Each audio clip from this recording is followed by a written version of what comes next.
Alors je quitte Castro Harris pour Fromista. Ah, voyez ce que vous voyez, c'est une projection. Vous voyez un projecteur qui projette une flèche du Camino, symbole du chemin du Camino. Et là je m'en vais pour gravir l'Alto du Mostalares de 145 mètres. Prochaine montée que je vous montrerai la vue en espérant qu'ils ne vendent pas trop. Parce que la dernière fois je l'ai fait, il y a 2 ans, il y avait un vent à écorner les bœufs. Souvent ils vendent très fort là-haut. C'est ce qu'on va voir. Ah oui, en plus, je me souviens, j'avais oublié mes bâtons. Alors j'avais marché peut-être une demi-heure. Il a fallu que je revienne à l'alberguer. Bon, j'ai perdu 1 heure, presque 1 heure. Et rendu à l'auberge, quand j'ai voulu récupérer un bâton, l'auberge fermait à clé. Quand vous sortez, ça se fermait. Alors il fallait que j'attende que quelqu'un sorte. Alors j'ai attendu encore un certain temps que quelqu'un sorte pour que je puisse récupérer mes bâtons. Quelle histoire! Alors le chemin monte ici. Vous voyez, il monte. Et il va jusque là-haut à 145 mètres. Et pour avoir une vue imprenable sur Castro Harris. On va voir ça dans quelques instants. Ça, ce n'est pas encore la vue de Castro Harris, mais je suis encore en bas de la montagne, mais je n'ai pas pu m'empêcher de regarder ce ciel flamboyant, incroyable. On va le voir encore mieux. Alors, je suis à 125 mètres de hauteur à l'Alto Mostaleres. Alors, beaucoup de pierres tombales, de gens qui sont morts sur le chemin. Ici, Manuel Picasso Lopez, qui nous a quittés en 2008 sur le chemin. Est-ce qu'ils étaient déjà malades et ils voulaient mourir sur le chemin? Ou ils ont forcé trop la machine? Qui sait? Mais ils sont immortalisés sur la route. Il y en a beaucoup, il n'y en a pas tant que ça, là, mais il y en a quelques-unes. On les remarque, quoi. Je vous fais une vue panoramique parce que ça en vaut vraiment la peine. 1, 2, 3, go!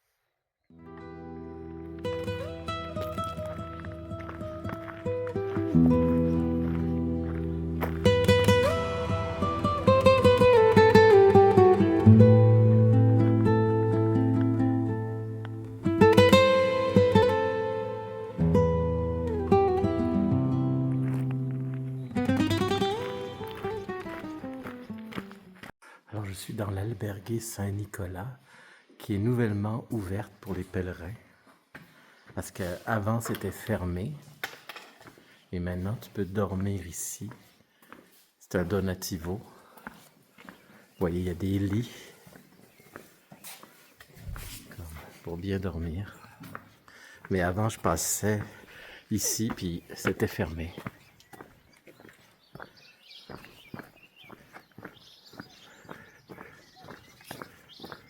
Alors nous arrivons dans la province de Palencia. Provincia de Palencia, avec une belle borne qui nous accueille. On vient de franchir une rivière, la Rio Pisuerga. Alors ceux qui connaissent mes petits déjeuners, c'est café. Il y a une personne qui me suit sur YouTube qui m'a dit: ah ben, prendre autre chose que du café, c'est pas bon, c'est juste prendre du café, prendre autre chose. Ben, je prends du jus d'orange, ça donne de l'énergie. Et souvent les Espagnols, ils donnent avec leur café un petit quelque chose. Hier, j'ai eu pas un spéculo, une affaire aux noix de coco. Là, j'ai un spéculo. Ça c'est bon, un spéculoos, ça c'est délicieux avec du café. Vous trempez ça dans le café là, c'est un délice. Alors il me reste à peu près une douzaine de kilomètres et j'arrive à mon gîte. Alors j'ai fait la moitié à peu près. Je sais pas qu'est-ce qu'ils font à leur café les Espagnols, mais qu'ils sont bons leur café con leche. Ils font chauffer le lait et ils mélangent ça avec du café là. Bueno. Vive le café con leche en Espagne. Alors tout à l'heure, on a arrêté dans une église, c'est juste à côté de la rivière qu'on a traversée, que je vous ai montré.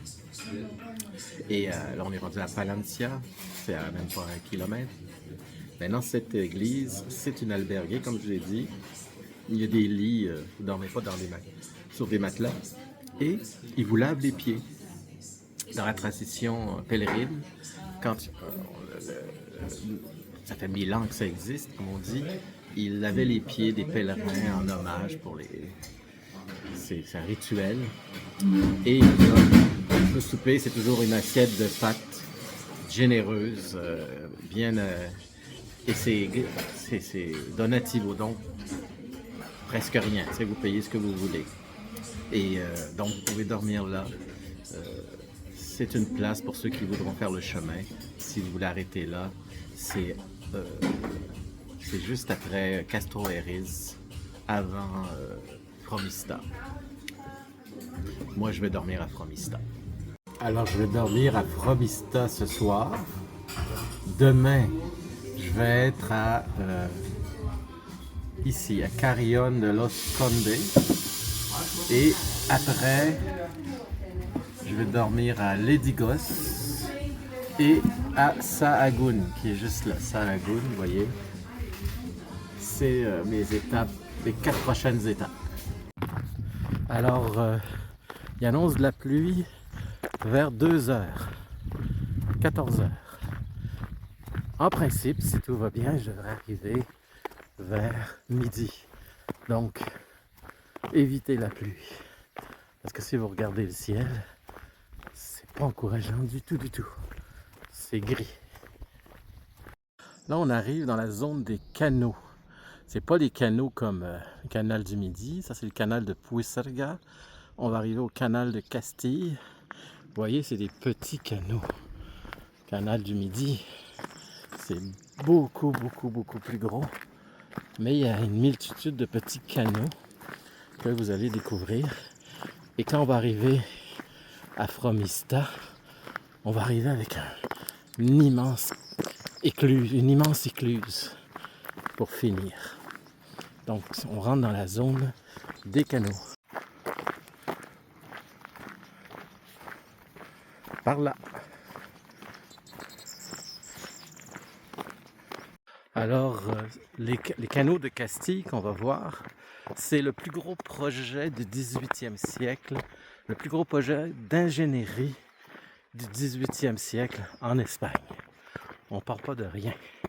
Même si c'est pas aussi énorme que le canal du Midi, qui est un succès et un projet inégalé, ça reste un immense projet, ce que je vais vous montrer, même si il y en a beaucoup. C'est sur 250 km. Je me ravis, c'est pas 250, c'est 207 km. Et ça servait à transporter les céréales et sur des péniches et de la laine castillane. C'est ça que ça servait. Ça a marché jusqu'en, si je ne me trompe pas, en 1840. 1849 pour être précis. Et comme je vous l'ai dit, on va voir ça à la fin de notre parcours des canaux. On va voir des immenses écluses qui sont vraiment très très belles. Alors juste devant moi, j'ai 2 vieilles dames espagnoles qui sont trop vieilles pour transporter leur sac à dos. Alors elles traînent ça dans un petit chariot chacune. C'est quand même extraordinaire à leur âge. Bon, ils ont à peu près 70 ans, je dirais, 75, même plus. J'ai aucune idée, mais ils sont plus capables de transporter leur sac à dos. Alors ça, c'est une technique pour ceux qui voudraient faire le chemin, mais qui ne peuvent plus transporter un sac à dos facilement. Vous pouvez toujours faire ça. Alors, ce que vous voyez là, c'est le pilori judiciaire. Le pilori judiciaire. Qu'est-ce que c'est que le pilori judiciaire? Qui est juste derrière l'immense église qui a l'air d'un château fort. Alors, vous allez voir des églises qui ressemblent plus à des châteaux forts. Je suis à Boadillo del Camino. Alors, le pilori judiciaire qui date du 15e siècle. Alors, c'est ici qu'on attachait les condamnés avant leur procès. Alors ça, c'est richement sculpté. On va aller plus proche parce que c'est vraiment bien travaillé. Et c'est probablement le pilier le mieux... il est usé par le temps. Mais c'est un des piliers les mieux conservés, les plus travaillés qu'on retrouve sur le chemin. Ça vaut la peine de faire un petit tour pour mieux l'admirer parce que c'est... Quand vous dites que vous étiez enchaîné à ça, peut-être que vous alliez être condamné à mort. On le sait pas. Le pilori judiciaire. On voit pas ça ailleurs. Hein? N'oubliez pas que c'est en Espagne qu'il y a eu l'Inquisition. On fouettait, on brûlait, on faisait plein de choses assez horribles. Et la condamnation à mort, c'était quoi d'après vous? C'était horrible aussi. C'était la strangulation.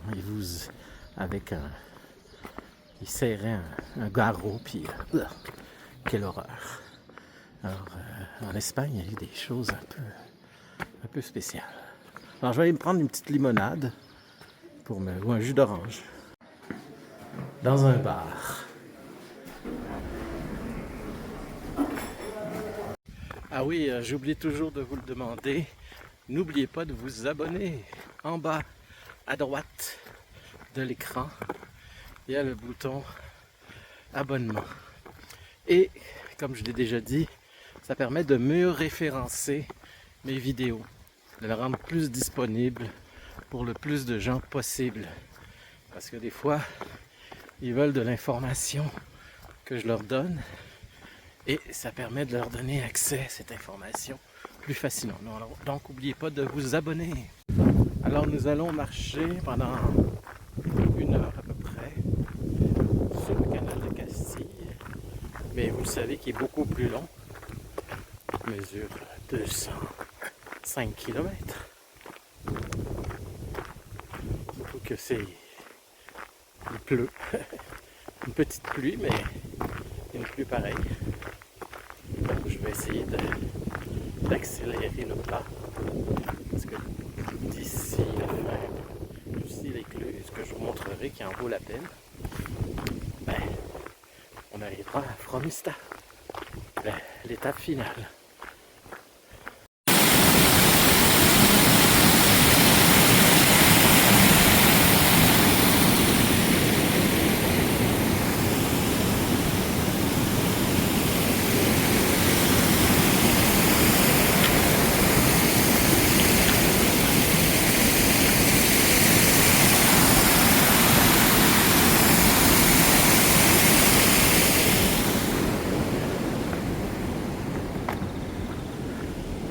C'était donc les écluses de Fromista sur le canal de Castille. Et ça termine notre journée. Je suis pas encore rendu à l'albergue. Je sais même pas où je vais dormir encore. Sinon, j'irai à l'albergue municipal. Il y a plus de 50 places. Je devrais être correct.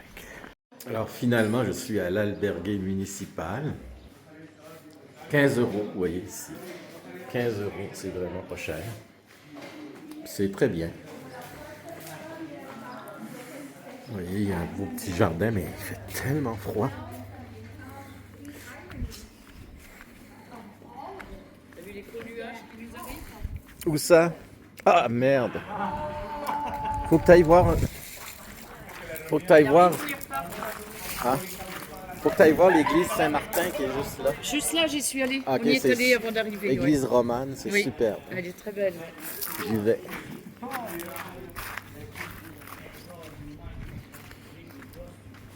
Alors comme je viens de dire, il faut aller voir l'église romane Saint-Martin, qui est juste ici, à 2 pas de l'albergue.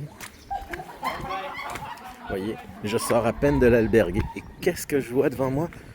L'église romane, de style romane, qui est l'attraction majeure de Fromista. Mais quelle belle église! Ça, c'est vraiment un petit bijou à visiter. D'habitude, c'est toujours ouvert, mais j'ai l'impression que c'est fermé. Malheureusement. Mais je peux vous la faire admirer de dehors. Peut-être parce qu'il fait trop froid. On va aller regarder. Je vais vous la montrer de l'autre côté. Alors voici une autre vue de cette magnifique église. Et c'est sur ce que je vous laisse pour aujourd'hui, devant ce chef-d'œuvre d'architecture romane, l'église Saint-Martin.